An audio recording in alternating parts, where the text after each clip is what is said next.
Assalamualaikum warahmatullahi wabarakatuh. Nama saya Zuhratul Khotimah dengan NIM 23034190012.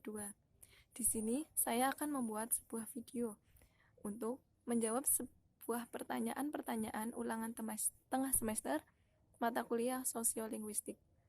Jawabannya sebagai berikut. Yang pertama yaitu pengertian sosiolinguistik. Pengertian sosiolinguistik itu banyak pendapat. Salah satunya yaitu pendapat menurut Apel atau dalam Suito 1982.22 bahwasanya sosiolinguistik yaitu memandang bahasa sebagai sistem sosial dan sistem komunikasi serta merupakan bagian dari masyarakat dan kebudayaan daerah.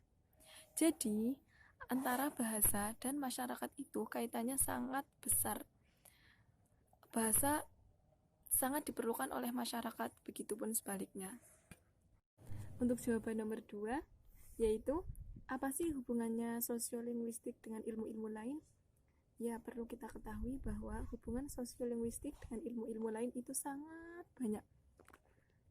Salah satunya yaitu hubungan antara sosiolinguistik dan sosiologi. Sosiolinguistik itu yaitu hubungan antara individu dengan masyarakat. Sedangkan sosiologi itu artinya adalah ilmu yang mempelajari tentang masyarakat. Jadi, keduanya memiliki keterkaitan yang sangat erat, yaitu antara sosiolinguistik yang kaitannya dengan masyarakat, dengan sosiologi dengan ilmu-ilmu yang mempelajari tentang masyarakat. Nah, yang kedua yaitu hubungan antara sosiolinguistik dan antropologi. Antropologi itu sendiri yaitu artinya ilmu yang mempelajari tentang manusia dengan kebudayaannya yang sangat luas. Nah, jadi salah satu unsur budaya yaitu bahasa. Artinya dengan bahasa. Untuk jawaban nomor 3 yaitu pengertian kelas sosial. Kelas sosial itu artinya yaitu pembagian anggota masyarakat ke dalam suatu status kelas yang berbeda sehingga para anggotanya setiap kelas sosial tersebut mempunyai status yang sama. Kayak misal di kelas sosial itu kan dikelompokkan menjadi status kelas sosial. Kayak misal ada status kelas tinggi dan status kelas rendah. Dan status kelas tinggi tersebut kayak misal terdiri dari orang-orang tinggi seperti pejabat, orang-orang penting dan lain sebagainya. Sedangkan status kelas rendah yaitu terdiri dari orang-orang biasa seperti petani, kayak terus warga biasa, warga desa dan lain sebagainya.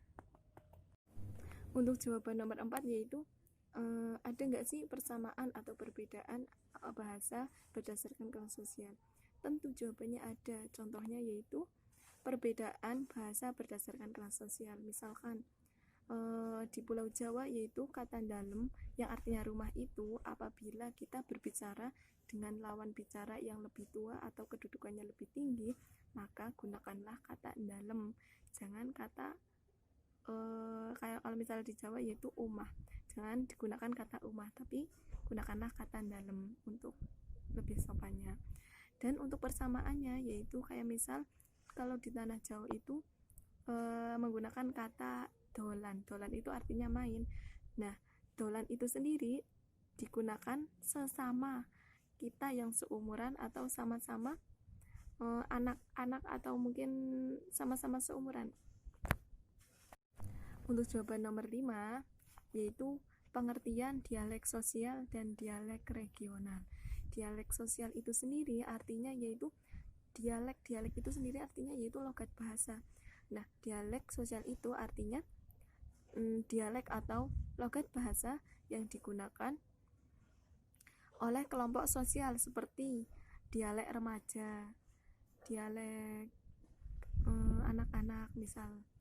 Nah, untuk dialek regional itu sendiri yaitu artinya varian bahasa yang dipakai oleh suatu daerah. Kayak misal bahasa Indonesia dialek Ambon, dialek Surakarta, dialek Sumatera, dialek Kalimantan.